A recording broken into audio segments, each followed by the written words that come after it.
सुफलां मलयज शिथिलं सच्च-श्यामलं मातरं वन्दे मातरं वो वन्दे मातरं। हमसे तुमसे मिलकर बना देश सारा, देश सारा घर सब में यूं ना इसको बांटो, सांझी संस्कृति से बंधा देश सारा, देश सारा।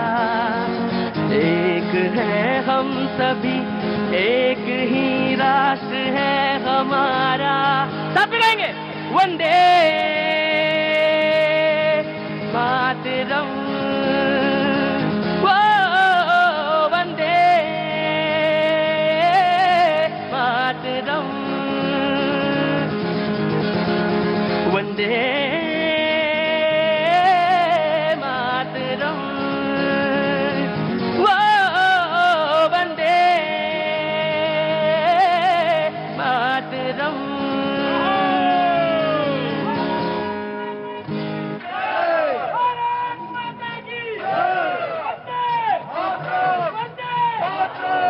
बहुत बहुत शुक्रिया, थैंक यू सो मच। बातचीत के सिलसिले को शुरू करने के लिए एक बार फिर से मैं कैनॉट प्लेस में आपके बीच में हाजिर हूं। मुझे जब मैं आज यहां आया तो मुझे किसी ने कहा, मेरे पैनल में ही किसी ने बोला कि जब मिठाई की दुकान 3, 4, 5, 6 खुल जाएं तो यह तय करना बड़ा मुश्किल होता है कि कौन सी असली है कौन सी नकली है। तो मैंने कहा ऐसा क्यों? बोले यही असली भैया जी कहीं की दुकान, तो ये लिखना पड़ जाए तो बड़ा मुश्किल है। बहरहाल मैं इसलिए कह रहा हूं बातचीत के सिलसिले को जोड़ने के लिए कि तमाम हो हल्ला शोर अब है बाजार में, और उसमें से आवाज आपको चुननी है और आवाज आपको देखनी है। ना तो ज्यादा हो हल्ला हो सकता है मुझसे, और ना ज्यादा बहुत तेज बोला जा सकता है। जितना बोलना था बोल लिया। अब आपसे संजीदगी से बातचीत का सिलसिला जोड़ना चाहता हूं और उसी तरह बात करूंगा। जो मेहमान हमारे साथ मौजूद हैं, आज कुछ लोग बाहर से भी आए हैं, मैं उनसे भी तारुफ कराऊंगा, और जो यहां पर आज नए तौर से शरीक हो रहे हैं मैं उनसे भी मिलूंगा और उनसे भी बातचीत जरूर करूंगा। सबसे पहले वो लोग जो आज हमारे साथ शरीक हैं यहां पे मेहमान में, उनसे मैं बातचीत कर देता हूं। विनीत त्यागी जी बीजेपी का पक्ष रखने के लिए मौजूद हैं, बहुत बहुत शुक्रिया, थैंक यू सो मच। कुछ देर में अजय उपाध्याय जी होंगे कांग्रेस का पक्ष रखने के लिए, बहुत बहुत शुक्रिया उनका भी। एसके दत्ता साहब, बहुत बहुत शुक्रिया दत्ता साहब, थैंक यू सो मच। आकृति भाटिया बहुत दिनों बाद आई हैं और पीएचडी उनकी पूरी हो गई, वर्कर्स पर ये कर रही थी, मजदूरों पर, बहुत बहुत शुक्रिया, thank you so much. Alok Vats ji बहुत बहुत शुक्रिया, thank you so much. Syed Jawwad साहब बहुत बहुत शुक्रिया, थैंक यू सो मच।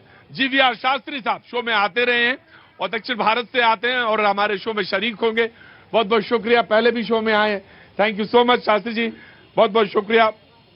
और अंकित जी जो वे लगातार अपना रजिस्टर लेकर रोज मौजूद रहते हैं, तमाम लोगों का नाम लिखते हैं, वहां पे अस्पतालों के चक्कर काटते हैं, कहां कौन सा मरीज किसके, तमाम सारी चीजों को यहां पे जोड़ते हैं, बहुत बहुत शुक्रिया।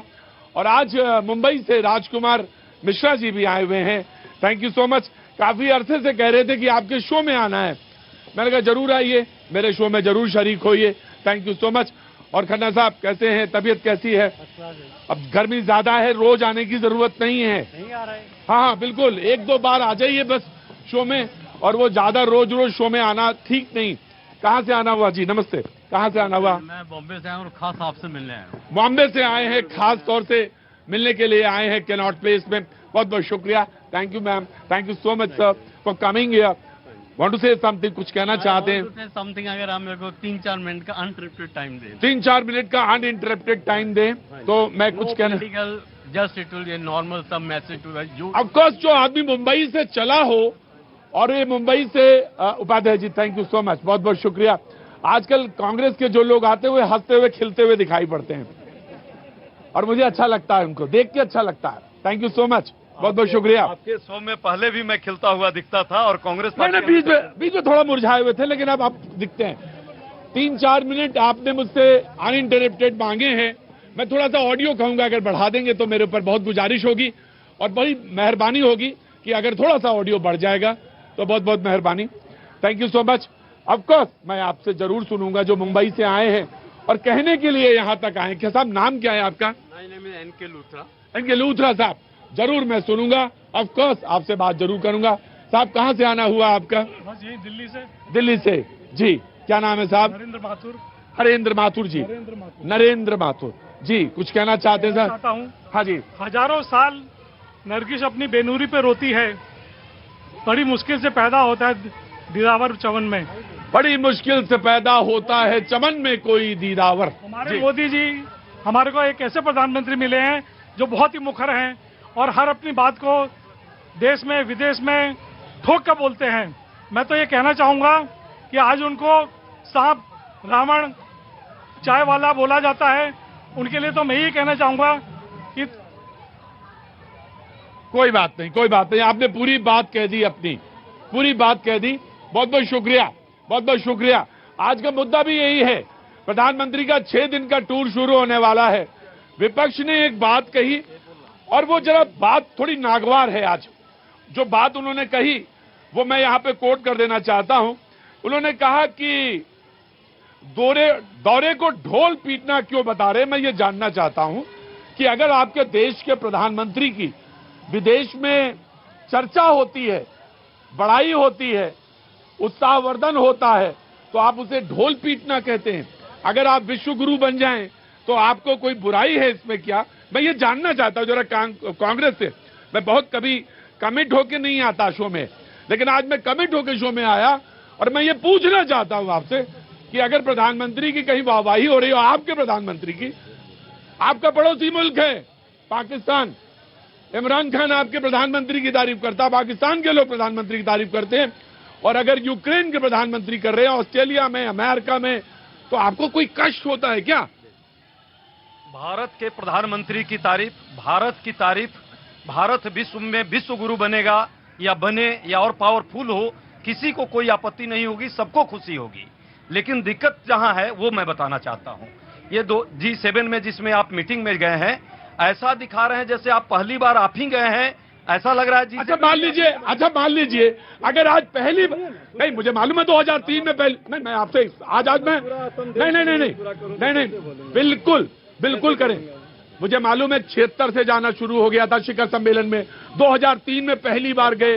लेकिन मैं जानना चाहता हूं कोई व्यक्तिगत तौर से पार्टी की प्रधानमंत्री को लेकर है क्या? मैं ये जानना चाहता हूं। मैंने तो पहले ही कहा कि भारत की प्रशंसा, भारत के प्रधानमंत्री की प्रशंसा, भारत के मुख्यमंत्रियों की प्रशंसा और भारत के एक आम जनमानस की प्रशंसा विश्व में हो, सबको फक्र है। और भारत जिंदाबाद, हिंदुस्तान जिंदाबाद, सबके लिए कोई दिक्कत नहीं। तो मोदी जी से है फिर? नहीं, मोदी जी से नहीं है। मोदी जी जिस तरह आशीर्वाद देश को दे रहे हैं, उस तरह वो विश्व को भी दें।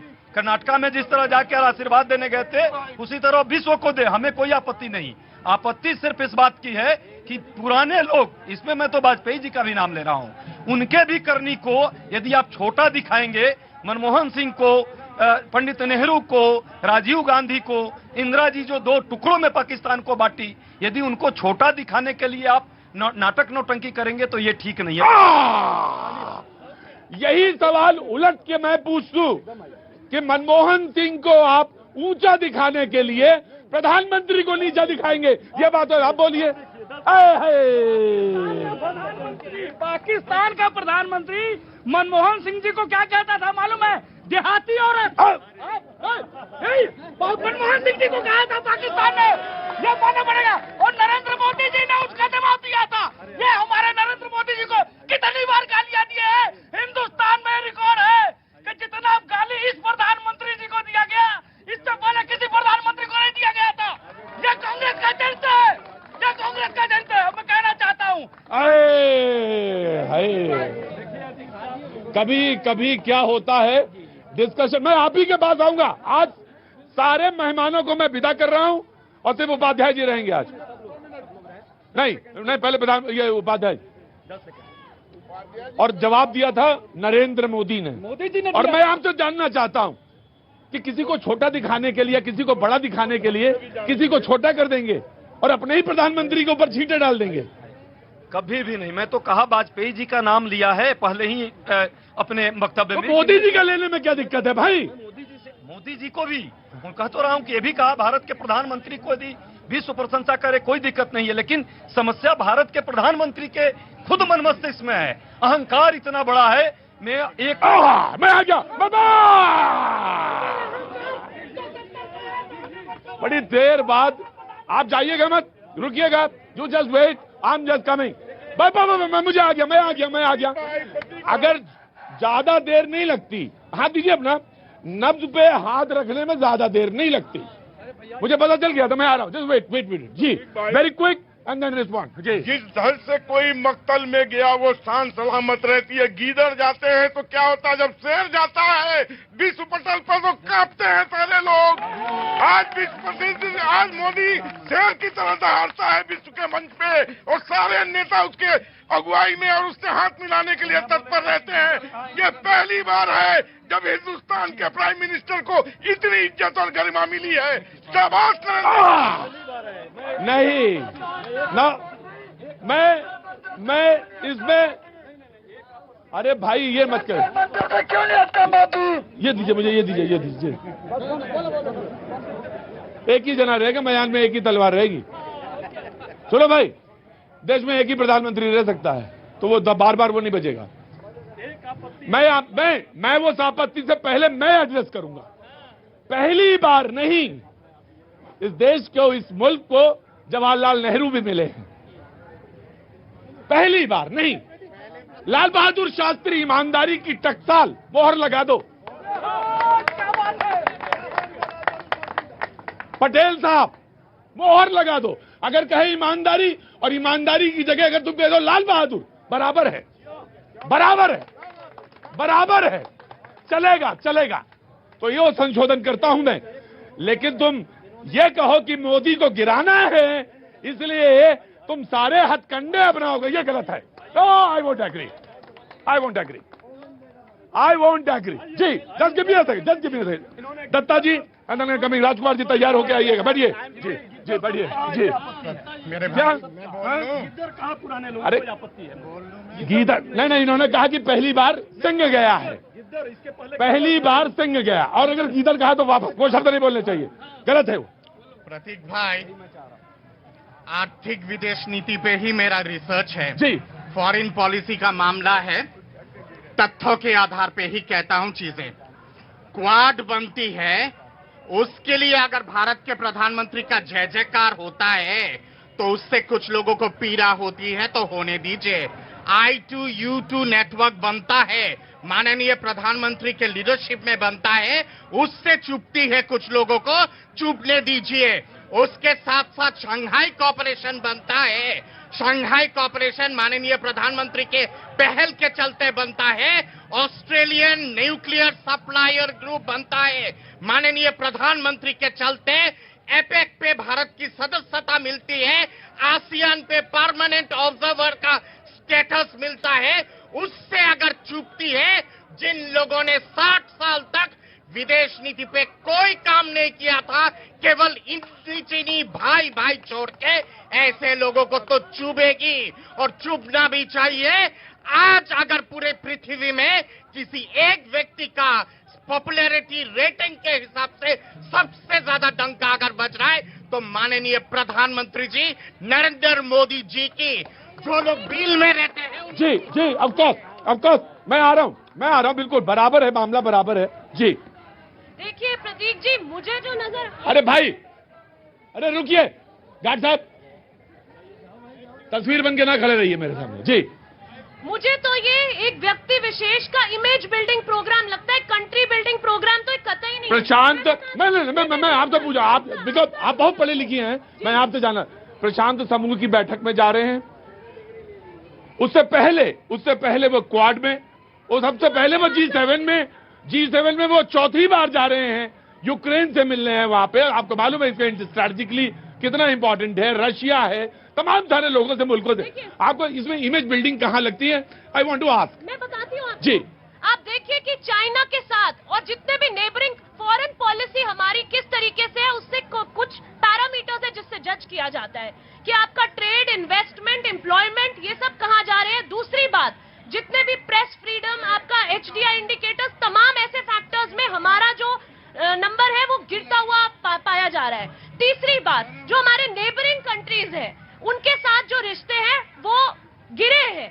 इसमें भी जो है चाइना जो है वो अरुणाचल प्रदेश में अपना इंफ्रास्ट्रक्चर डेवलप कर चुका है, इतनी सारी। और क्वाड का मकसद ये था कि चाइना को उनके उस पे रखा जाए, एकदम चेक में रखा जाए। लेकिन हमें विपरीत चीजें देखने को मिल रही हैं। पुलवामा में जो खुलासे निकल के आ रहे हैं कि यहाँ पे नेशनल सिक्योरिटी और कंट्री फर्स्ट की बात कहाँ नजर आती है। मैं आपसे एक बात जानना चाहता हूं। मैंने कहा कि इसमें इमेज बिल्डिंग कहाँ है?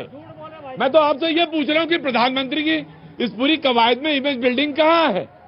विदेश वो जा रहे हैं और आप उनसे कह रहे हैं कि आप ढिंढोरा पीट रहे हैं। मैं बीजेपी का ऑफकोर्स बीजेपी का राइट है। मैं जानना चाहता हूं इसमें वो कहां ढिंढोरा पीट रहे हैं? वो कहां? मैं आपसे तो सिर्फ यही सवाल पूछ रहा हूं कि प्रधानमंत्री कहां इमेज बिल्डिंग कर रहे हैं? आरव राजकुमार जी। जी जनाब।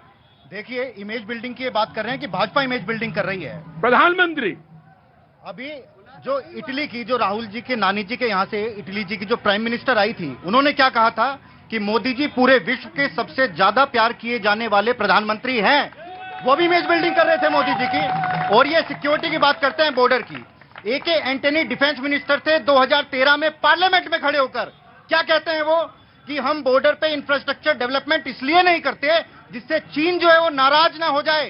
नो डेवलपमेंट पॉलिसी बॉर्डर पे आपने अपनाई थी, उसी चीन की जिसकी आप अभी बात कर रहे हैं। राहुल गांधी जी लंदन में जाकर कहते हैं कि वो चीन पूरे नेबरिंग कंट्रीज में प्यार बांटने का काम कर रहा है। आप यहाँ चाइना की बात करते हैं। जी जी जी। देखिए, मैं बार बार कह रहा हूं कि भाजपा जो है झूठ की फैक्ट्री है। पहला एक साथी ने कहा कि हम तो इंटरनेशनल रिलेशन पर बात किए हैं। मैं भी फॉरेन पॉलिसी ही पढ़ाता हूं और मैंने फॉरेन पॉलिसी का विद्यार्थी रहा हूं, इसलिए मुझे न समझाएं SCO कब बना था। 2001 में बना था। अभी मोदी जी ने SCO भी बना दिया। इन्होंने कहा चाइना पर राहुल जी ने ये लाइन बोली, कतई नहीं बोली। मैं तो सिर्फ एक बात कह रहा हूं उपाध्याय जी, मैं तो फॉरेन पॉलिसी का ना तो जानकारी नहीं हूं, मैं बिल्कुल जानकार नहीं हूं फॉरेन पॉलिसी की। मैं तो सिर्फ ये कह रहा हूं कि क्यों पेट में दर्द है अगर प्रधानमंत्री की जय जयकार हो रही है? एकदम नहीं है? प्रधानमंत्री के जय जयकार पर किसी को प्रश्न नहीं है। प्रधानमंत्री जो अहंकार में अपना सिर्फ देश के बदले अपना अहंकार में जो जय जयकार करा रहे हैं वो चाइना को खुश करने के लिए केवल बॉर्डर की डेवलपमेंट नहीं रोकी गई। 20 साल हो गए श्रीलंका और अपने बाकी नेबरिंग कंट्रीज में जाने के लिए। क्यों नहीं जाते थे प्रधानमंत्री? जी मैं आया, मैं जल्दी में ट्रेड क्यों नहीं बैन किया चाइना के साथ? वो तो अभी इंपोर्ट्स हमारे चाइना से और भी बढ़ गए हैं। हम कौन सा यहाँ पे जी यार। देखिए प्रतीक भाई, मैं प्रधानमंत्री के ऊपर, मेरे भी प्रधानमंत्री है, पूरे देश के प्रधानमंत्री, बहुत बहुत शुभकामनाएं भी, वो जा भी रहे हैं। लेकिन पहले प्रधानमंत्री ऐसे नहीं है जो जा रहे हैं। किसने कहा कि पहले जा रहे हैं? अब आ रहा हूँ चीज। मैंने तो कहा 2003। कोई आप ही का ट्वीट है 76 से शिखर सम्मेलन शुरू हुए। ठीक है, 76 से हुए, 75 से हुए, 2003 में गए अटल बिहारी। मैं ठीक है, मैं मान लिया। मोदी जी चौथी बार जा रहे हैं G7 में। अच्छा, अब इसका पस मंजर सुनिए। तकलीफ इस चीज की होती है जब इंटरनेशनल लेवल पे जाकर के माननीय प्रधानमंत्री जी कभी कभार फॉरेन को समझते नहीं है या फॉरेन ट्रिप को समझते हैं, जब किरकिरी करा जाते हैं। वो कैसे? जब चीन के राष्ट्रपति बैठे होते जिनपिंग, यहां सभाओं में तो कहा जाता कि लाल आंख कर करके डराना चाहिए था, तो उनको लाल शर्ट पहन करके डरा देते हैं। जब वो यहां पर आते हैं तो उनको झूला जू झूलाते हैं।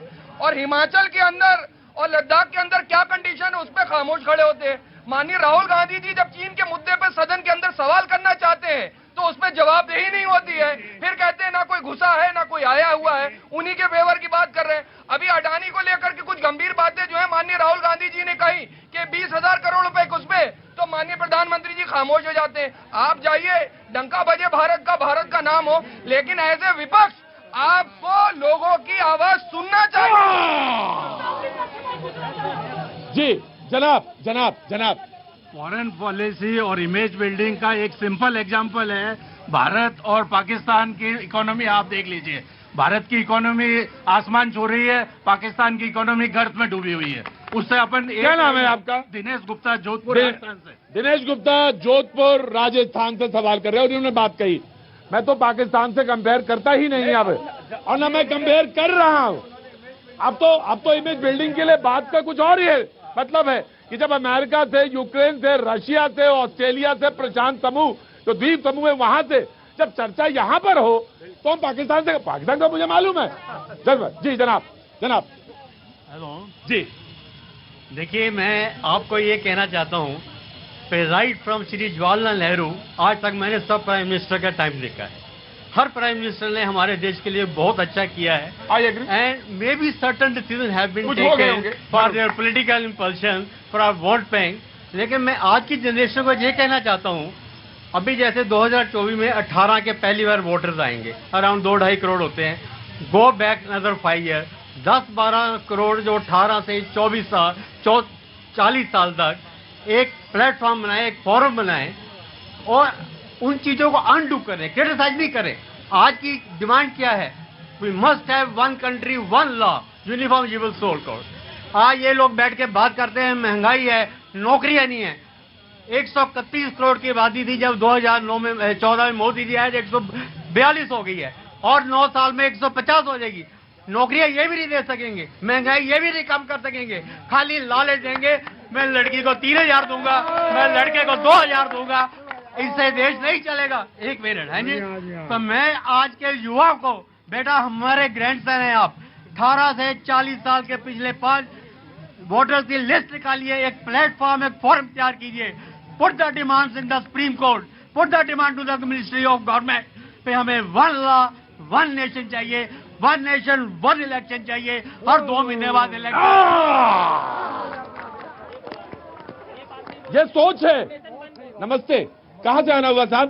दिल्ली विश्वविद्यालय से। दिल्ली विश्वविद्यालय से। मैं जरूर आता हूँ, आपसे जरूर सवाल पूछ रहा और आपको कहना है जरूर कहेंगे।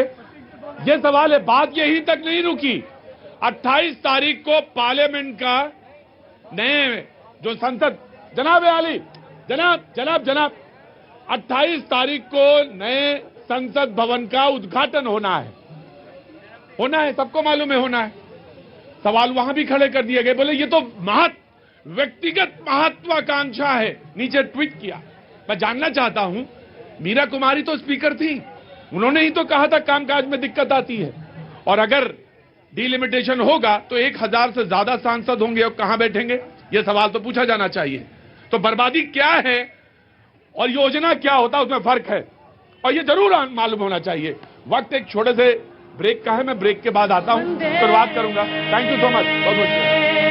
मातरम वो वंदे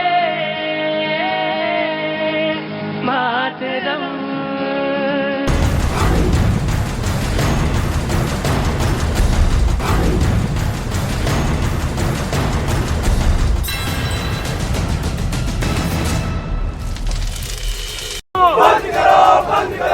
उन्होंने आरोप लगाया कि हॉस्टल की आड़ में आतंकी गतिविधियों को बढ़ावा दिया जा सकता है। कोई छात्रों के रूप में आतंकवादी आके गतिविधियां करती है तो या पूर्व में पकड़े गए थे ना। यही वजह थी कि लोगों ने गहलोत सरकार से इस फैसले को फौरन रद्द करने की अपील की।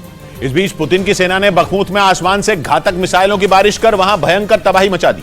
यूक्रेन के मीडिया का दावा है कि बखमुत के अलग अलग इलाकों को रूसी सेना ने S-300 मिसाइलों से निशाना बनाया, और रूस का दावा है कि उसकी मिसाइलों की मार से यूक्रेन की सेना कई इलाकों से भाग खड़ी हुई। पश्चिमी मीडिया के मुताबिक इस बार पुतिन की सेना ने बखमुत के पश्चिमी इलाके पर S-300 मिसाइलों से जोरदार हमला बोला और यूक्रेन के कब्जे वाले इलाकों से जेलेंस्की के सैनिकों को खदेड़ दिया। और तो और वैगनर ग्रुप के मुखिया येवगेनी प्रिगोजिन ने भी ये ऐलान किया कि आने वाले कुछ दिनों में पूरे बखमुत पर रूस का कब्जा हो जाएगा। जबकि कुछ रोज पहले खबर आई थी कि येवगेनी प्रिगोजिन पुतिन से नाराज हैं और उन्होंने हथियारों की कमी का हवाला देकर बखमुत में जंग लड़ने से इनकार कर दिया था। हालांकि बाद में उन्होंने ये ऐलान किया कि वैगनर ग्रुप के लड़ाके रूसी सेना के साथ मिलकर बखमुत में अपना अभियान जारी रखेंगे। उधर वैगनर ग्रुप के मुखिया येवगेनी प्रिगोजिन ने दावा किया कि बखमुत में रूस की फौज भीषण हमले कर तेजी से आगे बढ़ रही है, जबकि पश्चिमी मीडिया के मुताबिक यूक्रेन की फौज बखमुत पर कब्जा करने का दावा कर रही है। हालांकि यूक्रेन के दावे के बीच वैगनर ग्रुप के मुखिया येवगेनी प्रिगोजिन ने कह दिया कि वो जल्द बखमुत को अपनी मुट्ठी में कर लेंगे।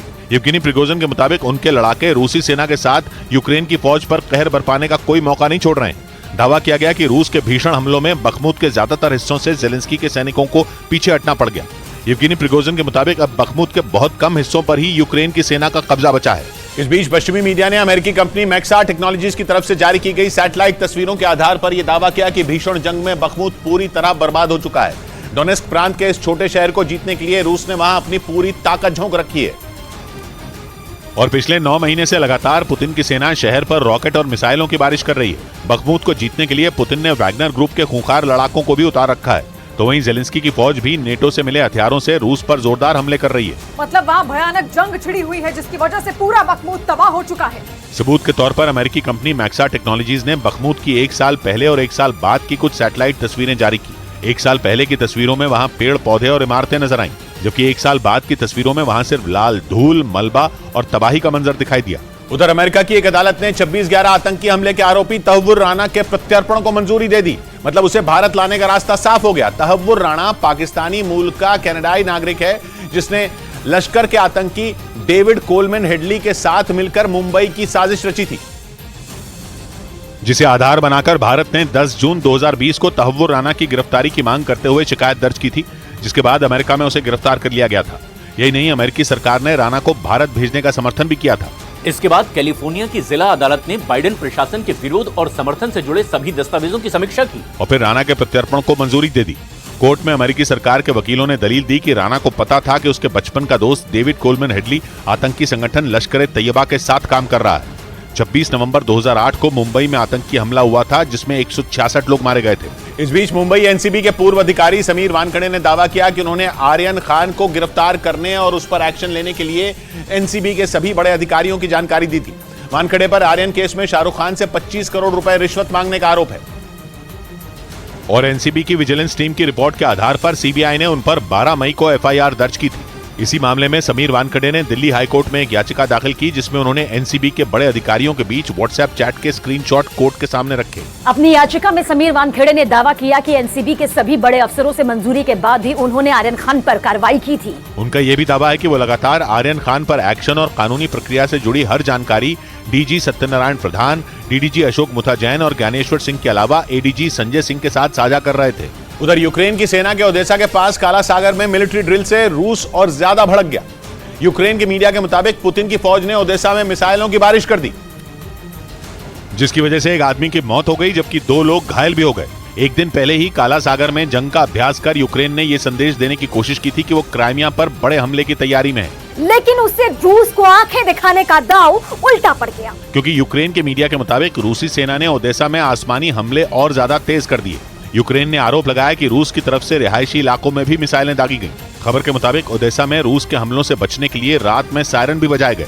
यूक्रेन का दावा है कि रूस अब उसके कई शहरों में भीषण हमले कर रहा है। इस बीच यूक्रेन के मीडिया ने दावा किया कि रूसी सेना पर हमले के लिए फ्रांस जेलेंस्की को लंबी दूरी तक मार करने वाली मिसाइलों की सप्लाई कर सकता है। इससे पहले ब्रिटेन अपनी घातक और खतरनाक स्टॉर्म शैडो मिसाइल यूक्रेन को दे चुका है, जो दागो और भूल जाओ की तकनीक पर काम करती है। मतलब ब्रिटेन की स्टॉर्म शैडो मिसाइल को अगर एक बार दुश्मन पर छोड़ दिया गया तो फिर ये उसे तबाह करके ही रहती है। हालांकि कुछ रोज पहले ही रूसी सेना ने ब्रिटेन की इस मिसाइल को ढेर करने का दावा किया था, लेकिन अब पश्चिमी मीडिया का दावा है कि ब्रिटेन की तरह फ्रांस भी यूक्रेन को लंबी दूरी तक मार करने वाली स्कैल्प मिसाइल दे सकता है। एक रिपोर्ट के मुताबिक स्कैल्प मिसाइल को 1990 के दशक में फ्रांस ने ब्रिटेन के साथ मिलकर बनाया था, जो 250 किलोमीटर तक दुश्मन को तबाह करने की ताकत रखती है। हालांकि कुछ रोज पहले फ्रांस के राष्ट्रपति इमैनुअल मैक्रोन ने मिसाइल देने की बात से इनकार कर दिया था। पश्चिमी मीडिया का दावा है कि पिछले कई दिनों से रूस लगातार कीव को निशाना बना रहा है। इसी वजह से उसने कीव पर मिसाइलों की बारिश कर दी, जिससे वहां दहशत मच गई।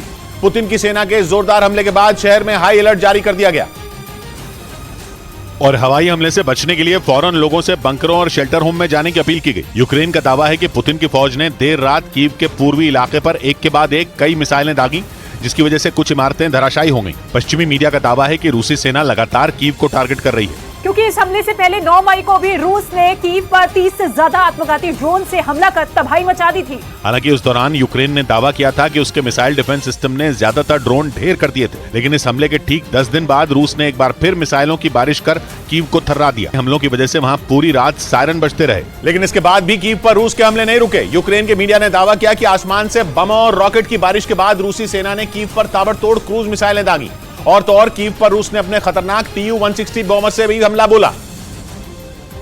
और दावा किया गया कि ये मिसाइलें रूस ने कैस्पियन सागर से सीधा कीव को निशाना बनाकर दागी, जिसमें Tu-95MS बॉमर और Tu-160 बॉमर का भारी तादाद में इस्तेमाल किया गया। इसके साथ ही कई क्रूज मिसाइलें भी दागी गईं, जिसके बाद कीव के आसमान में ड्रोन उड़ते भी देखे गए। हालांकि यूक्रेन का दावा है कि उसने रूस के हमले का मुंह तोड़ जवाब दिया और दुश्मन की कई मिसाइलों को हवा में ही मार गिराया, जिनका मलबा कीव के पास गिरा और दावा किया गया कि भीषण आग लग गई। हालांकि यूक्रेन की तरफ से हमले में किसी की मौत का दावा नहीं किया गया। वहीं एक रात पहले पूरे यूक्रेन में सायरन बजते सुने गए। साथ ही दावा किया गया कि यूक्रेन के अलग अलग हिस्सों में बम धमाके भी हुए, जिसकी वजह से वहां अफरा तफरी मच गई। यूक्रेन के राष्ट्रपति ने आरोप लगाया कि रूसी फौज लगातार रिहायशी इलाकों पर बम बरसा रही है, जिसकी वजह से यूक्रेन में आम लोगों की मौत हो रही है, क्योंकि रूसी सेना ने यूक्रेन के अलग अलग शहरों में हमले तेज कर दिए। 32-33 років геноцидом. दावा किया गया कि पुतिन की फौज ने रात के अंधेरे में खैरसोन, जापोरिजिया, डॉनबास और सुमे में भीषण बम बरसाए। यही वजह है कि यूक्रेन के राष्ट्रपति ने पश्चिमी देशों से और मदद भेजने की गुहार लगाई। इतना ही नहीं, उन्होंने ये तक कह दिया कि रूस पर पश्चिमी देशों को और ज्यादा सख्ती बरतनी होगी ताकि उस पर दबाव बनाया जा सके। हालांकि यूक्रेन जंग की शुरुआत में ही कई देशों ने रूस पर कड़े आर्थिक प्रतिबंध लगाए, लेकिन इसके बावजूद पुतिन की सेना ने 3 देशों के दौरे के पहले चरण में जापान पहुंचे पीएम मोदी का हिरोशिमा में भव्य स्वागत। भारतीय समुदाय के लोगों से मिले पीएम, लोगों ने लगाए मोदी मोदी के नारे। हिरोशिमा में कई देशों के नेताओं से मिलेंगे पीएम मोदी। जापान और ब्रिटेन के प्रधानमंत्रियों के साथ होगी द्विपक्षीय वार्ता। न्यूज 18 इंडिया पर देखिए ग्लोबल कवरेज। आर्यन खान फर्जी ड्रग्स मामले में सामने आया समीर वानखेड़े और शाहरुख खान के बीच चैट। शाहरुख खान ने मांगी थी मदद, चैट में बेटे आर्यन को बताया बेगुनाह।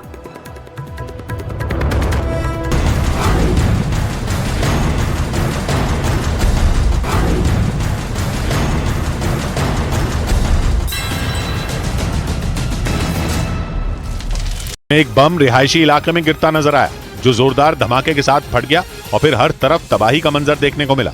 सिर्फ 8 सेकंड के अंदर ओडेसा का एक इलाका जल उठा। धमाका इतना जोरदार था कि आसमान में धुएं का गुबार उठता दिखा। वहीं दावा किया गया कि रूस ने ओडेसा के रिहायशी इलाके में 10 से ज्यादा गोले दागे, जिससे शहर को भारी नुकसान पहुंचा। दावा किया गया कि क्रेमलिन पर ड्रोन अटैक के बाद से ही रूस लगातार यूक्रेन के ओडेसा शहर को निशाना बना रहा है, जिसके तहत एक दिन पहले ही रूस ने ओडेसा में मिसाइलें दागी थी। वहीं यूक्रेन ने दावा किया कि उसके डिफेंस सिस्टम ने रूस की कई मिसाइलों को मार गिराया, लेकिन कुछ मिसाइल इंडस्ट्रियल इलाके में जा गिरी, जिसमें एक नागरिक की मौत हो गई जबकि 2 लोग घायल हो गए। उधर यूक्रेन की सेना ने दावा किया कि उसने अमेरिकी स्ट्रिंगर मिसाइल से रूस के घातक ड्रोन को तबाह कर दिया। हालांकि इस बात की जानकारी नहीं दी गई कि जेलेंस्की की फौज ने किस इलाके में रूसी सेना पर हमला किया। लेकिन इस हमले का जो वीडियो यूक्रेन ने जारी किया, उसमें जेलेंस्की के सैनिक अमेरिकी स्ट्रिंगर मिसाइल से हमला करते हुए दिखाई दिए। दावा है कि उन्होंने इस मिसाइल से रूस के घातक शाहिद 136 ड्रोन को तबाह कर दिया। पुतिन की फौज को यह ड्रोन ईरान से मिला है और इसने अब तक रूसी सेना की खूब मदद की है। इसी ड्रोन के दम पर रूस ने जबरदस्त हमला कर यूक्रेन के पूर्व में बसे कई इलाकों पर कब्जा किया था। लेकिन जेलेंस्की की फौज का दावा है कि पिछले कुछ दिनों में पेट्रियट मिसाइल डिफेंस सिस्टम समेत कई दूसरे हथियारों की मदद से उसने बड़ी संख्या में रूसी ड्रोन तबाह कर दिए। क्रेमलिन अटैक के बाद रूस ने ड्रोन हमलों में तेजी ला दी है। इस बीच मध्य यूक्रेन में भी रूसी सेना ने मिसाइलों और ड्रोन से हमले कर भारी तबाही मचा दी। पुतिन की सेना के हमलों से यूक्रेन के किरोवोरोद शहर को भारी नुकसान पहुंचा, क्योंकि इस शहर पर रूसी सेना ने न सिर्फ ड्रोन से हमले किए बल्कि कई घातक मिसाइलें भी बरसाईं। इन ताबड़तोड़ हमलों से यूक्रेन के मध्य में बसा किरोवोरोद शहर दहल उठा। हालांकि बाद में यूक्रेन की सेना ने दावा किया कि उसके एयर डिफेंस सिस्टम ने रूस की कुछ क्रूज मिसाइलें तबाह कर दी। उनके अलावा यूक्रेन ने रूस के कई ड्रोन भी मार गिराने का दम भरा। किरोवोरोद शहर यूक्रेन के मध्य में है और ये वहां का दूसरा सबसे कम आबादी वाला शहर है, लेकिन रूसी सेना की नजर इस शहर को जीतने के बाद दूसरे अहम इलाकों तक पहुंचने की है। इसी वजह से वहां पिछले कुछ दिनों से जंग तेज हो गई। इधर पश्चिम बंगाल में द केरल स्टोरी की रिलीज का रास्ता साफ हो गया। सुप्रीम कोर्ट ने पश्चिम बंगाल में फिल्म पर लगे बैन को हटा दिया और ममता सरकार को कानून व्यवस्था बनाए रखने का आदेश दिया, क्योंकि पश्चिम बंगाल सरकार ने इस फिल्म की रिलीज पर बैन लगा दिया था। हालांकि पूरे देश में ये फिल्म 5 मई को रिलीज की गई थी। पश्चिम बंगाल सरकार के फैसले के खिलाफ फिल्म निर्माताओं ने सुप्रीम कोर्ट का दरवाजा खटखटाया था। अपने आदेश में सुप्रीम कोर्ट ने ममता सरकार से कहा कि कानून व्यवस्था बनाए रखना सरकार का कर्तव्य है। ऐसे में सरकार अपने दायित्व का पालन करे, क्योंकि पश्चिम बंगाल सरकार ने कानून व्यवस्था बिगड़ने का हवाला देते हुए फिल्म द केरल स्टोरी पर बैन लगा दिया था। लेकिन अब सुप्रीम कोर्ट के आदेश के बाद पश्चिम बंगाल में द केरल स्टोरी सिनेमाघरों में रिलीज हो सकती है। हालांकि पश्चिम बंगाल सरकार ने अभी फिल्म से बैन हटाने से जुड़ा कोई आदेश जारी नहीं किया है। इस मामले में सुप्रीम कोर्ट में अगली सुनवाई 18 जुलाई को होगी। इस बीच सुप्रीम कोर्ट ने सुनवाई के दौरान द केरला स्टोरी फिल्म के निर्माताओं से उन 32,000 महिलाओं की गुमशुदगी पर सवाल किया जिसका जिक्र फिल्म में किया गया है। और सुप्रीम कोर्ट के इस सवाल पर फिल्म निर्माता की तरफ से पेश हुए वकील हरीश साल्वे ने सफाई दी कि इसका कोई आधिकारिक डेटा नहीं है, जिस पर सुप्रीम कोर्ट ने 20 मई शाम 5 बजे तक एक डिस्क्लेमर लगाने का आदेश दिया, जिस पर लिखा होगा कि 32,000 महिलाओं की गुमशुदगी के आंकड़े का कोई पुख्ता आधार नहीं है। साथ ही आदेश दिया कि इसे फिल्म के हर शो में दिखाया जाए, जिस पर हरीश साल्वे ने हामी भरी और फिर सुप्रीम कोर्ट ने पश्चिम बंगाल में द केरल स्टोरी पर लगे बैन को हटा दिया। उधर जयपुर में साध्वी प्राची के खिलाफ पुलिस ने भड़काऊ भाषण देने के मामले में केस दर्ज कर लिया, जिन पर आरोप है कि द केरल स्टोरी फिल्म देखने के बाद उन्होंने भड़काऊ भाषण दिया था। और इस मामले में साध्वी प्राची के साथ कई और लोगों पर भी मामला दर्ज किया गया। मामला 14 मई का है, जब साध्वी प्राची जयपुर के एक सिनेमा घर में द केरल स्टोरी फिल्म देखने गई थी। इस दौरान उनके साथ कई लोग मौजूद थे। आरोप है कि फिल्म देखने के बाद साध्वी प्राची ने थिएटर के अंदर ही भड़काऊ भाषण दिया था, जिसका एक वीडियो भी सामने आया था। और अब उसी वीडियो के आधार पर पुलिस ने साध्वी प्राची के खिलाफ मामला दर्ज कर दिया। सांप्रदायिक सद्भाव बिगड़ने की आशंका रहती है और अब पुलिस वीडियो के आधार पर मामले की जांच में जुट गई। इधर जयपुर में मुख्यमंत्री अशोक गहलोत ने मुस्लिम छात्रावास के लिए निःशुल्क जमीन दिए जाने का ऐलान किया, जिस पर कुछ हिंदूवादी संगठन भड़क गए। उनका आरोप है कि सरकार ने साल के आखिर में होने वाले चुनावों को देखते हुए हिंदू आबादी के बीच मुस्लिम छात्रावास बनाने के लिए जमीन देने का ऐलान किया, जिसके विरोध में वहां बीजेपी के कार्यकर्ताओं के साथ ही कुछ हिंदूवादी संगठनों ने नारेबाजी की और आंदोलन करने की चेतावनी दी। उन्होंने आरोप लगाया कि हॉस्टल की आड़ में आतंकी गतिविधियों को बढ़ावा दिया जा सकता है। कोई छात्रों के रूप में आतंकवादी आके गतिविधियां करती है तो या पूर्व में पकड़े गए थे ना। यही वजह थी कि लोगों ने गहलोत सरकार से इस फैसले को फौरन रद्द करने की अपील की। इस बीच पुतिन की सेना ने बखमुत में आसमान से घातक मिसाइलों की बारिश कर वहां भयंकर तबाही मचा दी। यूक्रेन की मीडिया का दावा है कि बखमुत के अलग अलग इलाकों को रूसी सेना ने S-300 मिसाइलों से निशाना बनाया। और रूस का दावा है कि उसकी मिसाइलों की मार से यूक्रेन की सेना कई इलाकों से भाग खड़ी हुई। पश्चिमी मीडिया के मुताबिक इस बार पुतिन की सेना ने बखमुत के पश्चिमी इलाके पर S-300 मिसाइलों से जोरदार हमला बोला और यूक्रेन के कब्जे वाले इलाकों से जेलेंस्की के सैनिकों को खदेड़ दिया। और तो और वैगनर ग्रुप के मुखिया येवगेनी प्रिगोजिन ने भी ये ऐलान किया कि आने वाले कुछ दिनों में पूरे बखमुत पर रूस का कब्जा हो जाएगा। जबकि कुछ रोज पहले खबर आई थी कि येवगेनी प्रिगोजिन पुतिन से नाराज हैं और उन्होंने हथियारों की कमी का हवाला देकर बखमुत में जंग लड़ने से इनकार कर दिया था। हालांकि बाद में उन्होंने ये ऐलान किया कि वैगनर ग्रुप के लड़ाके रूसी सेना के साथ मिलकर बखमुत में अपना अभियान जारी रखेंगे। उधर वैगनर ग्रुप के मुखिया येवगेनी प्रिगोजिन ने दावा किया कि बखमुत में रूस की फौज भीषण हमले कर तेजी से आगे बढ़ रही है, जबकि पश्चिमी मीडिया के मुताबिक यूक्रेन की फौज बखमुत पर कब्जा करने का दावा कर रही है। हालांकि यूक्रेन के दावे के बीच वैगनर ग्रुप के मुखिया येवगेनी प्रिगोजिन ने कह दिया कि वो जल्द बखमुत को अपनी मुट्ठी में कर लेंगे। येवगेनी प्रिगोजिन के मुताबिक उनके लड़ाके रूसी सेना के साथ यूक्रेन की फौज पर कहर बरपाने का कोई मौका नहीं छोड़ रहे हैं। दावा किया गया कि रूस के भीषण हमलों में बखमुत के ज्यादातर हिस्सों से जेलेंस्की के सैनिकों को पीछे हटना पड़ गया। येवगेनी प्रिगोजिन के मुताबिक अब बखमुत के बहुत कम हिस्सों पर ही यूक्रेन की सेना का कब्जा बचा है। इस बीच पश्चिमी मीडिया ने अमेरिकी कंपनी मैक्सा टेक्नोलॉजीज की तरफ से जारी की गई सैटेलाइट तस्वीरों के आधार पर यह दावा किया कि भीषण जंग में बखमुत पूरी तरह बर्बाद हो चुका है। डोनेस्क प्रांत के इस छोटे शहर को जीतने के लिए रूस ने वहां अपनी पूरी ताकत झोंक रखी है। और पिछले 9 महीने से लगातार पुतिन की सेना शहर पर रॉकेट और मिसाइलों की बारिश कर रही है। बखमुत को जीतने के लिए पुतिन ने वैगनर ग्रुप के खूंखार लड़ाकों को भी उतार रखा है। तो वहीं जेलेंस्की की फौज भी नेटो से मिले हथियारों से रूस पर जोरदार हमले कर रही है। मतलब वहाँ भयानक जंग छिड़ी हुई है, जिसकी वजह से पूरा बखमुत तबाह हो चुका है। सबूत के तौर पर अमेरिकी कंपनी मैक्सा टेक्नोलॉजीज ने बखमुत की 1 साल पहले और 1 साल बाद की कुछ सैटेलाइट तस्वीरें जारी की। 1 साल पहले की तस्वीरों में वहाँ पेड़ पौधे और इमारतें नजर आईं, जबकि 1 साल बाद की तस्वीरों में वहाँ सिर्फ लाल धूल, मलबा और तबाही का मंजर दिखाई दिया। उधर अमेरिका की एक अदालत ने 26/11 आतंकी हमले के आरोपी तहव्वुर राना के प्रत्यर्पण को मंजूरी दे दी। मतलब उसे भारत लाने का रास्ता साफ हो गया। तहव्वुर राना पाकिस्तानी मूल का कनाडाई नागरिक है, जिसने लश्कर के आतंकी डेविड कोलमैन हेडली के साथ मिलकर मुंबई की साजिश रची थी, जिसे आधार बनाकर भारत ने 10 जून 2020 को तहव्वुर राना की गिरफ्तारी की मांग करते हुए शिकायत दर्ज की थी, जिसके बाद अमेरिका में उसे गिरफ्तार कर लिया गया था। यही नहीं, अमेरिकी सरकार ने राना को भारत भेजने का समर्थन भी किया था। इसके बाद कैलिफोर्निया की जिला अदालत ने बाइडेन प्रशासन के विरोध और समर्थन से जुड़े सभी दस्तावेजों की समीक्षा की और फिर राना के प्रत्यर्पण को मंजूरी दे दी। कोर्ट में अमेरिकी सरकार के वकीलों ने दलील दी कि राना को पता था कि उसके बचपन का दोस्त डेविड कोलमैन हेडली आतंकी संगठन लश्कर-ए-तैयबा के साथ काम कर रहा है।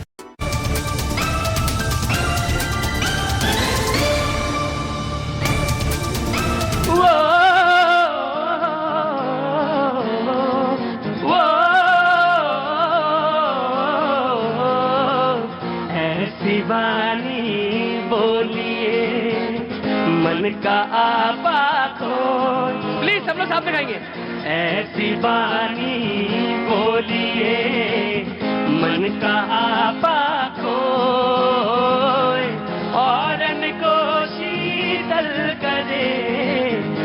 आप शीतल होए कबीरा, आप शीतल होए। वो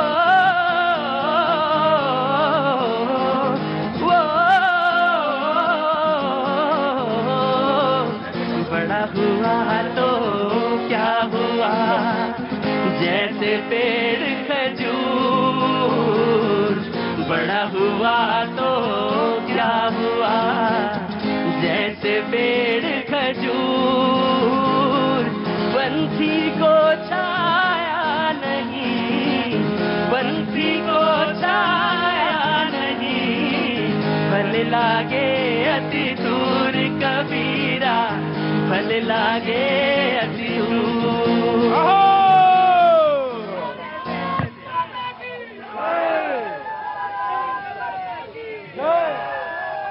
बहुत बहुत शुक्रिया, थैंक यू सो मच, बहुत बहुत शुक्रिया।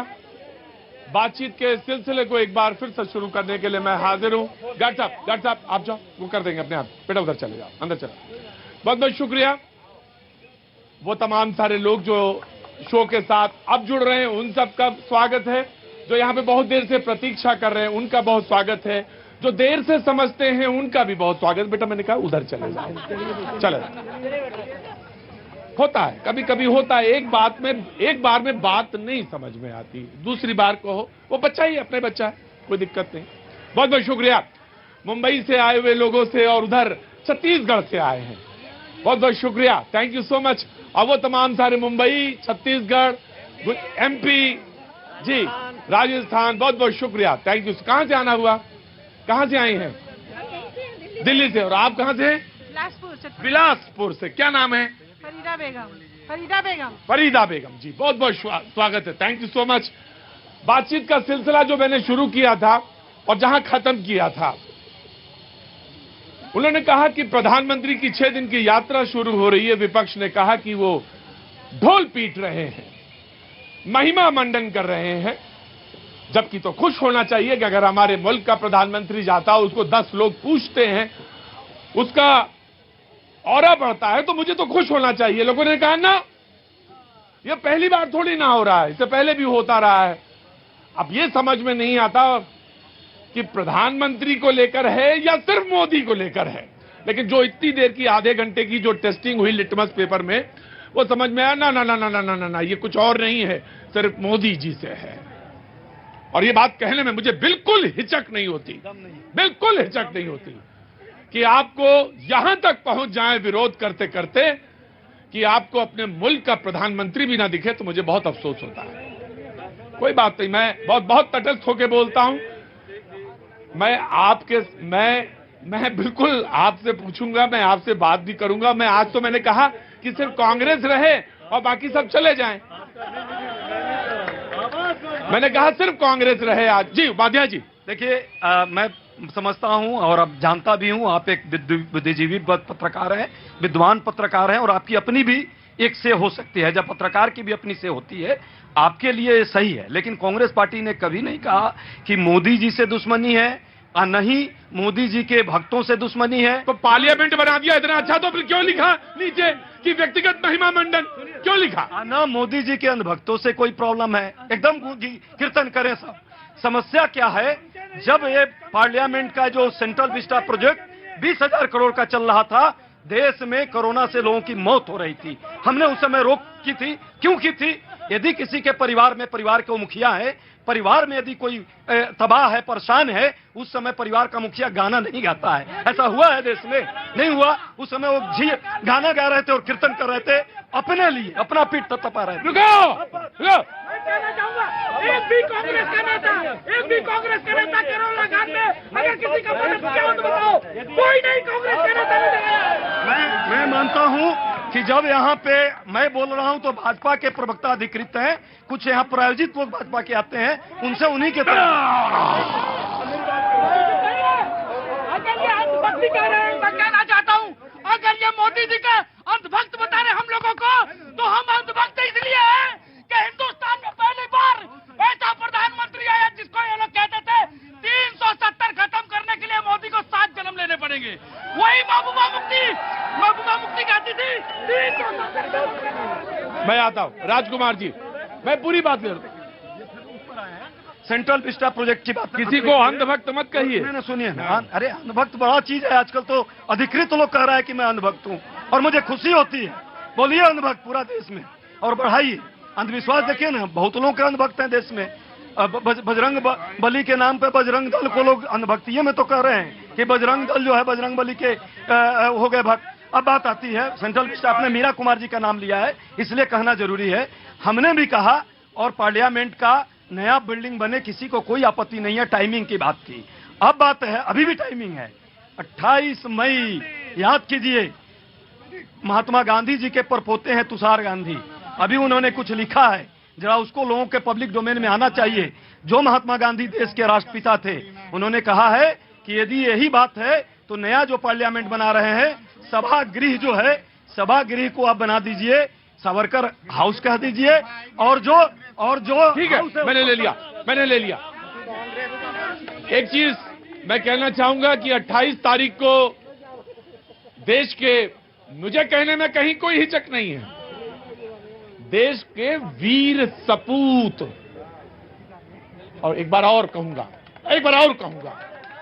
देश के वीर सपूत सावरकर जी की जयंती। मुझसे पूछा किसी ने कि वीर सपूत, आवाज आ गई, वीर सपूत कैसे?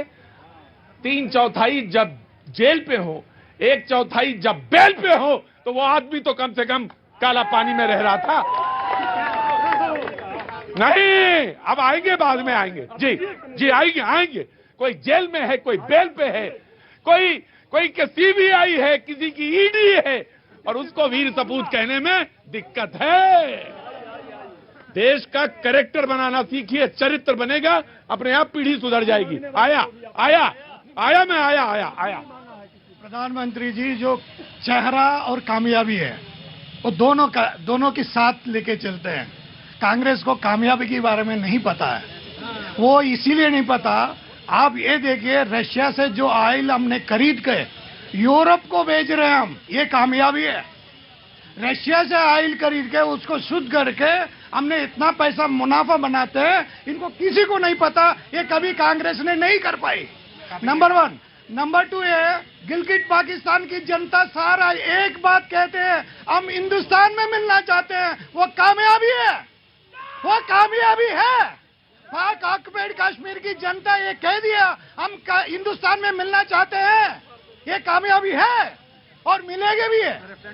ये आप अरे सब कुछ करेंगे आप। तुरंत आवाज आती, रेफरेंडम करा लीजिए। क्या बात है। आया, just give me a second. जी जनाब, 2 लाइन बोलूंगा। अकेला वारिस हूं मैं उनकी तमाम नफरतों का, जो नफरतों के बाजार में मोहब्बत की दुकान खोलते हैं। अकेला वारिस हूं मैं। जी बहुत, लेकिन लाइन पे मुझे बहुत अच्छा लगी कि नफरत की बाजार में मोहब्बत की दुकान। लाइन जिसने भी सोची बहुत अच्छी सोची, जिसमें 2 राय नहीं। जी राजकुमार जी। जिस मुद्दे पे अपनी बात चल रही थी, यहाँ पे जो गाना चल रहा था कि पंछी को छाया नहीं, फल लागे अति दूर, हम लोग अगर उन्हीं चीजों पे बात करते हैं। आप संसद भवन की बात कर रहे हैं। संसद भवन में यहाँ जंतर मंतर पे पिछले 28 दिनों से लोगों का यहाँ पे अनशन चल रहा है। हम क्या ब्रिजभूषण शरण जैसे लोगों को उस पार्लियामेंट में लेके जाना चाहते हैं? उसकी गिरफ्तार FIR लांच होने के बाद भी ब्रिजभूषण शरण जैसे लोगों की, आप पीछे से जनता की आवाज देखिएगा। प्रधानमंत्री पक्ष विपक्ष समपक्ष 135 करोड़ लोगों के प्रधानमंत्री हैं। अगर वो जापान जाते हैं, रसिया जाते हैं, विकसित देश, विकासशील देश में, किसी भी देश में अगर यात्रा करते हैं, उनकी यात्रा से देश को आज प्रधानमंत्री, एक मिनट भैया, प्रधानमंत्री के रूप में किसी को नाराजगी नहीं है। उनकी यात्रा से देश की आम जनता को क्या फर्क पड़ता है, देश की आम जनता के प्रति व्यक्ति आय में क्या समृद्धि होती है, हमें उन चीजों का वैल्यू चाहिए। अच्छा आप बोलेंगे आज? क्या बात है जनाब आली, बोलिए। वैसे तो मैं इससे इतना कहना चाहता हूं कि मैं तो फॉरेन पॉलिसी का एक्सपर्ट नहीं हूं, ना तो स्ट्रैटेजी बनाना जानता हूं, ना तो स्ट्रैटेजी को समझता हूं, लेकिन मैं इतना जानता हूं, जब देश का प्रधानमंत्री विदेशी दौरा करता है या शिखर सम्मेलन में जाता है या शिखर वार्ता या दौर में शरीक होता है, तो वहां पे रहने वाले भारतीय और तमाम दुनिया में इस बात का जिक्र होता है। डॉक्टर साहब, आए हुए हैं दिल्ली विश्वविद्यालय से, मेरी नजर नहीं पड़ी, तो पहले तो माफी चाहता हूं आपसे, और फिर मैं चाहता हूं कि आप अपनी बात कहें। मैं नाम जानना चाहता हूं आपसे। एक मिनट आ रहा हूं बेटा, आ रहा हूं, नाराज ना हो। जी जी, मेरा नाम डॉक्टर BL मीना है और मैं पॉलिटिकल साइंस पढ़ाता हूं और पढ़ता भी और पढ़ाता भी हूं। बहुत अच्छी बात है। जो टीचर कहे कि पढ़ता हूं, समझ लीजिए वही ओरिजिनल टीचर है, पहचान है ओरिजिनल टीचर की। आगे मैं तुमसे एक बात कहना चाहता हूं, मेरी डिबेट तो तुम्हारा हमेशा स्वागत है, तुम तो हमारे पैनल के आदमी हो। ये कैप क्यों लगा के आते हो? हमारे सारे बहुत सारे देखो वो जो मुझे मालूम, तुम्हें बताएं क्या कि डिबेट वाले तुमको उकसाते हैं। तुम आदमी अच्छे हो, तुम्हें उकसा के, मैं तो इनसे भी कहता हूं ये तुम ये लगा के क्यों आते हो, तुम ये क्यों पहन के आते हो? इसकी जरूरत ही नहीं है, कोई जरूरत नहीं है। अच्छी तरह से आओ, जहां सब खड़े हैं ना। अरे तुम्हारा नाम ही तो पूछूंगा मैं, और तुम्हारा नाम हम कपड़े से जाने, ये कौन सी बात हुई? डॉक्टर साहब बहुत बहुत स्वागत है आपका, शरीक होइए और पहन के आए, अच्छी बात है, और वैसे आएंगे तो और अच्छी बात है। अरे आपका हिंदुस्तान का जो मुसलमान है वो कोई ऐसे पहचाना जाएगा? वो पूरी दुनिया से फर्क मुसलमान है। 2014 के बाद से बहुत बदलाव आया भैया जी मुसलमानों पे, लेकिन आप में कोई नहीं बदलाव आया, वही हैं आप। जी जनाब आली, मैं माफी चाहूंगा, विषयांतर हो जाता है। विषयांतर इसलिए हो जाता है कि ये डिबेट वाले भी उकसाते हैं। ये बेचारे अच्छे आदमी हैं, ये जो टीवी वाले हैं ना, कि ऐसा वेशभूषा बना के आओ, ऐसी वेशभूषा बना के आओ, और तुमको हम उकसाएंगे, तुम उकसा जाना। यही हो रहा है डिबेट में, यकीनन ये डिबेट में हो रहा है, ये नहीं होना चाहिए। जी जनाब, आया डॉक्टर साहब, आपके विचार दन में आता हूं आपके पास, जब आता हूं। देखिए, सबसे पहले मैं ये कहना चाहूंगा कि जो भी पॉलिटिकल पार्टी के यहाँ रिप्रेजेंटेटिव्स हैं, तो मैं इंडियन फॉरेन पॉलिसी पढ़ाता हूँ, लेकिन जो 2014 के बाद ये, इसमें कोई डाउट नहीं है कि अंतर्राष्ट्रीय स्तर पर भारत का एक जो विदेश नीति है वो लीडरशिप के कारण मजबूत हुआ है। और दूसरा बात कि पड़ोसी देशों के साथ अच्छे संबंध बनाने की कोशिश की जा रही है, लेकिन उसके बाद भी चाइना के साथ जो डिपेंडेंसी हमारी थी उसको धीरे धीरे कम किया जा रहा है। और तीसरी बात यह है कि जो गलवान घाटी और डोकलाम को लेकर जो इश्यू हुआ चाइना के साथ, उसको भी हमने सुलझाने की कोशिश की, लेकिन बेशक हम मतलब अंतर्राष्ट्रीय स्तर पर अपने पक्ष को बहुत मजबूती के साथ नहीं रख पाए, लेकिन कोशिश की जा रही है। और दूसरा बात मैं ये कहना चाहूंगा कि जो आंतरिक मुद्दे हैं उन पर मुझे लगता है हमें, सरकार चाहे किसी भी पार्टी की हो, लेकिन उनको सुलझाना चाहिए। जैसे एजुकेशन है, अनएम्प्लॉयमेंट है, हेल्थ है, अच्छा एजुकेशन सभी को मिले, तो ये जरूरी है, क्योंकि आम आदमी का विदेश नीति से कोई लेना देना नहीं होता जब तक उसकी न्यूनतम आवश्यकता है, जब तक काम मिलेगा। ऐसा कुछ नहीं है, पहले भी रोजगार मिलता था, लेकिन वर्तमान की जो शिक्षा नीति है उसको देखिए आप, उसके क्या आउटपुट आएंगे, कैसे इंक्लूजन होगा, ये सब चीज भी ध्यान रखना चाहिए। तो आंतरिक मुद्दों को भी लेकर हमें बात करनी चाहिए। डॉक्टर साहब आपका स्वागत है, अगली बार जब आइएगा तो थोड़ा पहले आइएगा और वहां स्थान लीजिएगा सामने। जी आप बोलिए, हुजूर है वहां का खड़े, यहाँ पे खड़े बीच में। हाँ, देखिए एक बात कहना चाहूंगा भैया जी, रुको, मैं आपकी एक बात कहना चाहूंगा। आप बिल्कुल सही कह रहे हैं भैया जी, आप ही एक ऐसे पत्रकार हैं इस पूरी मीडिया में जो कि हिंदू मुस्लिम नहीं करते, मेन मुद्दों पे डिस्कशन करते हैं और सबको नीति देते हैं, मुसलमान को भी देते हैं, सारे धर्म के लोगों को देते हैं। जल्दी बात कहो अपनी। और इसलिए ही ये पब्लिक शो जो है आपका, जो सुपर हिट जो है, मार्केटिंग ना करो, बात कहो। भैया जी मैं कह रहा हूँ, बार बार कह रहा हूँ, जो ये बात कह रहे थे कि डॉलर, आज आपको पता है डॉलर का क्या रेट हो गया? पार हो गया डॉलर। 8 लाख बच्चे जो हमारे देश के यहाँ पे पढ़ने चाहिए थे, हमारे यहाँ पर जो स्ट्रक्चर नहीं है वो आज विदेशों में जाके पढ़ रहे हैं। जी जनाब आली, जरा हटो, जरा स्क्रीन के सामने से हटो।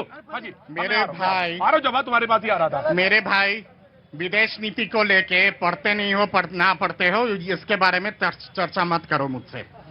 बात आती है अब तार्किक चीजों पे मैं बात करता हूँ। इन्होंने बनाया था नैम ठप पड़ गया। इन्होंने बनाया था नॉन अलाइन मूवमेंट, नैम मतलब नॉन अलाइन मूवमेंट, जब वो याद होगा जब सम्मेलन हुआ करते थे। इन्होंने बनाया था सार्क ठप पड़ गया। ये 1958 में आसियान की स्थापना के समय पंडित नेहरू गए थे वहां, और आसियान देशों ने हाथ जोड़ के कहा था कि भारत आसियान को लीड करे, मेंबर बने। पंडित नेहरू ने मना कर दिया था। मोदी जी आने के बाद परमानेंट ऑब्जर्वर स्टेटस आसियान में भारत को मिली। शंघाई कोऑपरेशन वाजपेयी सरकार के दौरान बना, इब्सा वाजपेयी सरकार के दौरान बना, दौड़ रहा है। इन्होंने ब्रिक्स बनाने की कोशिश की, ढोल मोल